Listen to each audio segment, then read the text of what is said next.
friends, welcome back to our channel. So in today's session we'll discuss about the top 50 basic computer terminology. So in that, the first one is CPU. CPU stands for Central Processing Unit, so which is also known as a processor in our computer, right? So it will process each and every data.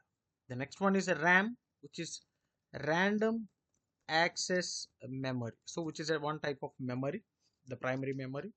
And the next one is a ROM, it's a read only memory, right? So this is also called as a volatile. A RAM is also called as a volatile memory, and the ROM is also called as a read only memory. And the next one is HDD. So HDD stands for hard disk drive, so which is nothing but our hard disk, that is a secondary memory, right, where we can store all our data. And usually in these days the hard disk, this HDD is replaced with a SDD, which is called a solid state uh, drive, SSD. Okay, HDD or SSD, solid state drive, which will give fast access. So HDD or SSD. And next one is BIOS, which is a basic input output system. So this is the first software that will run whenever you start the computer. So it will check all your hardware whether it is working or not, right? So this is the first software that will run on your system when you power on the computer. And the next one is a KBD, which is also known as a keyboard. So keyboard can be represented as a KBD. And IO, that is the input output, so all the input and output devices. Okay. And the CD, the compact disc. So CD stands for compact disc, so it's also a secondary memory, so we can store the data in that particular compact disc. And DVD is digital video disc. It's also secondary storage. Here also we can store the data. So the capacity of a DVD will be more when compared to the CD.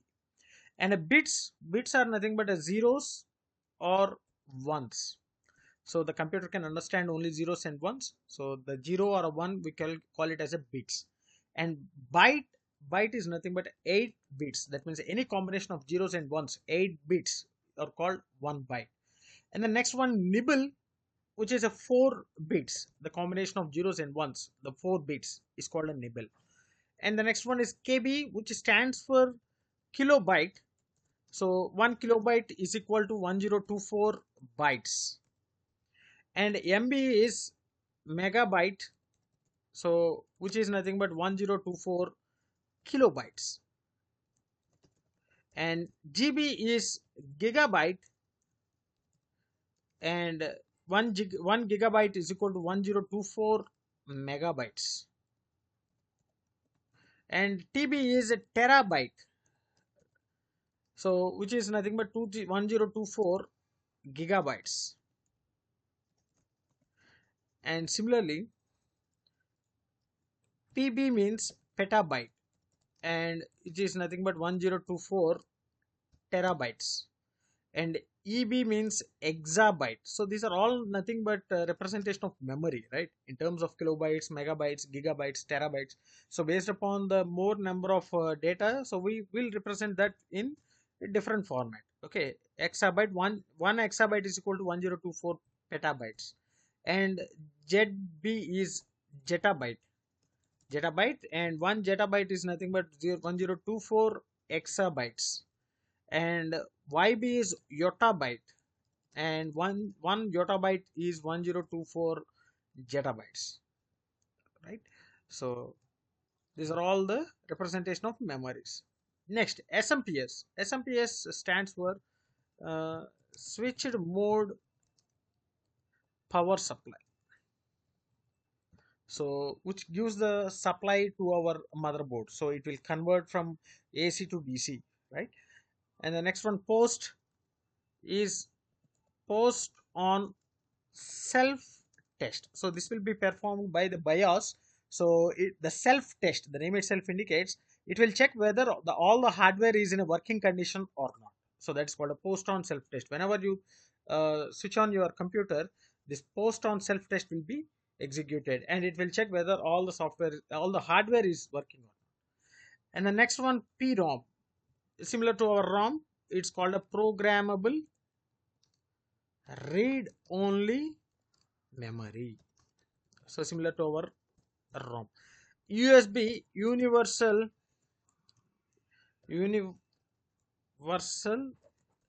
serial bus, right? So that's nothing but our plug and play devices. We can use the plug and play devices, that is a universal bus. And a LAN, it's a local area network, right? So that means within a small limited area, we can connect the network, that is called a local area network within the limited area, right? So wide area network, WAN means a wide area network, wide area network. So all these are the different kinds of networks we can connect, that based upon the um, the area which we cover, right? So within the short area, we can call it as a local area network, and within a wide area, we can call it as a wide area network. And metropolitan area network, right? And all these are the different kinds of networks, right? And HLL is a high level language, and a low level language. So actually, so the system or a computer will understand only the low level language. So low level language means the data which is in form of bits and bytes. Okay, that means only bits, either zeros and ones. So that can be understood by the computer itself, and that language we call it as a low level language.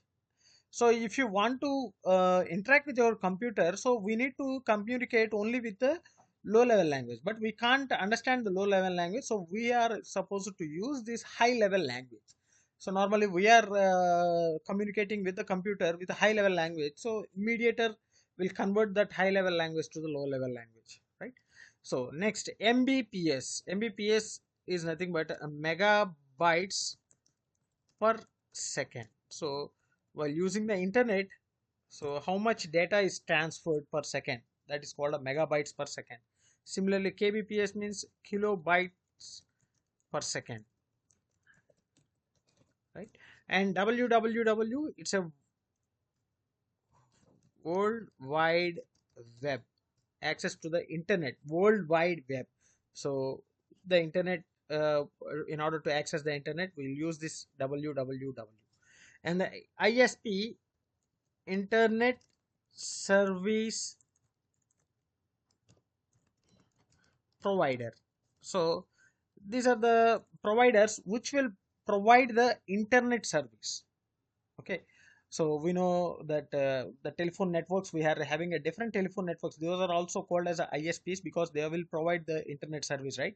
So the provider which provides the internet, we call it them as a internet service providers. And HTTP, these are the protocols which are used for transferring the data in the internet, that is a hypertext transfer protocol, right? HTTP stands for hypertext transfer protocol. And the next one is HTTPS, so which is nothing but hypertext transfer protocol secure, hypertext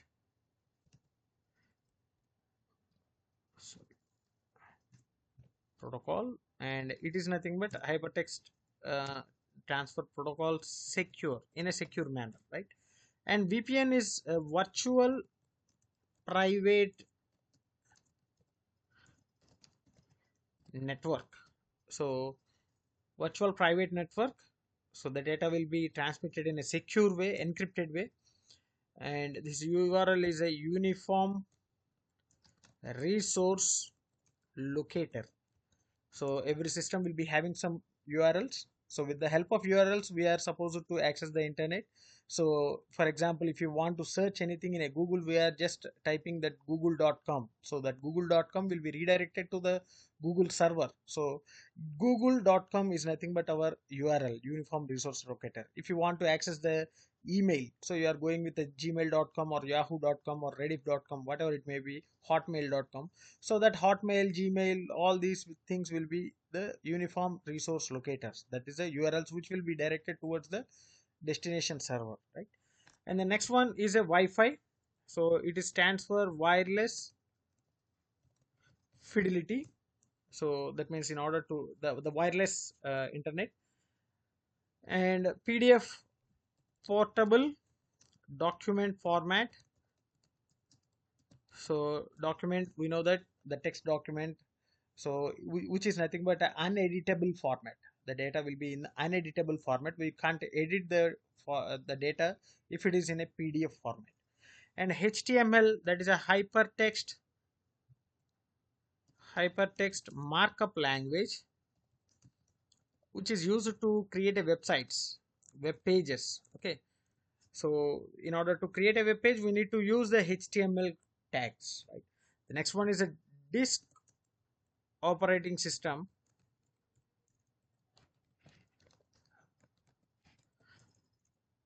DOS is a disk operating system, which is a command line interface. So everything will be interacted with the commands. If you want to create a folder, we have to use a command. If you want to delete a folder, you need to use a command. And if you want to rename the folder, you need to use a command. So everything will be in terms of commands.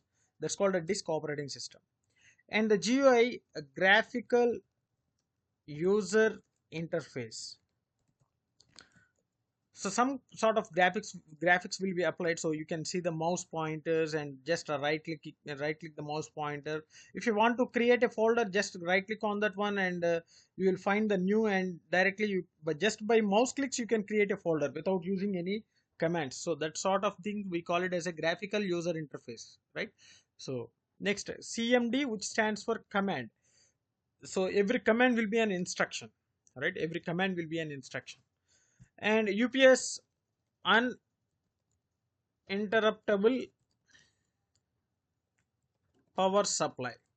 So if the power is off, automatically some sort of power will be backup to our computer, so to make a safe shutdown, right? So for that purpose, we'll go with a UPS. Simply example for this UPS, we can say that just like our inverters, right?